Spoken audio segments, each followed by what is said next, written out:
Hello everybody, welcome back to the InGear Motorsport live stream for rounds 5 and 6 of our GT3 Championship. We take you tonight to the world famous Suzuka circuit, one loved by many different drivers around the world and one of only 2 Grade 1 FIA circuits to have a figure of 8 layout. We had a fantastic time racing here when we did the GT4 Championship race. Charlotte's here with me again, so I'm Mackenzie, this is Charlotte. If you're new to this, welcome along and we'll take you through everything that's going to come up for tonight. But as I say, this is rounds 5 and 6 of our championship now, so things are starting to heat up a little bit, aren't they? Yeah, absolutely. I was sitting there this afternoon thinking, I can't believe this is the second to last evening, or I always call them weekends, even though we're on a Wednesday, of the championship. It's gone really quick. Yeah, it's been flying through, and then next week we'll be back to our normal streaming night of Tuesday for the final round, which will be one 90-minute race at Zolder. So quite a challenging track, some big curbs to bounce off around there, and that'll be where we'll see the title decided. Double points the last race as well. So if you're new to this and you're watching for the first time tonight and you enjoy it, we'll be back next Tuesday for more.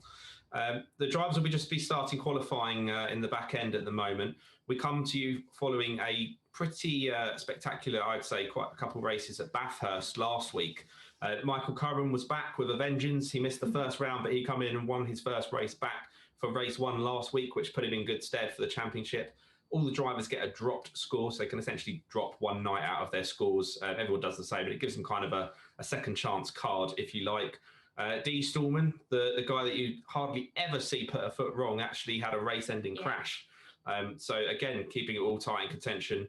And then we've also had a couple drivers miss races. So Chrissy Palmer, also in title contention. Doesn't look like he's made it tonight, and he didn't last week, which was a shame because he was also in the title hunt from the first couple races. But let's just take a quick look at the timetable for tonight so you can all see what's coming up. So usual format then for this one, it's 2 30-minute races for the drivers to tackle tonight, starting with our qualifying at 7:30, which we pretty much started bang on time. We're getting quite good at this. You can see some cars on the small screen going off into the wall there. We'll find out who that was. I think it was Billy Page, but we'll jump into the full screen soon and you'll be able to kind of see that. But yeah, we've got our first race coming up then once qualifying ends, and then after a short break, the drivers do it all again with another 15-minute qualifying and a second 30-minute race starting around about 8:55 p.m. and we're usually wrapped up and finished by around 9:30.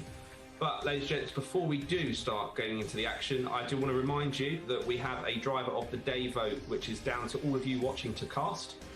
So as we get halfway through race 2 onwards, we'll open that up and you can just type in the chat wherever you're watching. We're live on Twitch, YouTube and Facebook, so you can comment in wherever you are and we will see it. But feel free to drop us a comment while you're watching anyway. I just, for a bit of fun, thought I would get people to share their favourite joke with us this week to see what sort of weird and wonderful stuff that you will come up with. We've got a few regulars in the viewing, which is always good to see. So Mark Miller was straight in there on Facebook with, why does a squirrel swim on its back? And the answer, to keep its nuts dry. That's it. That's what we're starting the stream with tonight, everyone. So feel free to drop in there. Strap in, people. It's going to be a good evening. I've not even had a gin and tonic either. Paulina's back. Hello, Paulina. Welcome once again. Good to see you. Hope you're well. How's your week going? Well, I think before I start telling any more dad jokes, let's get into the action full screen, so we can see what's going on.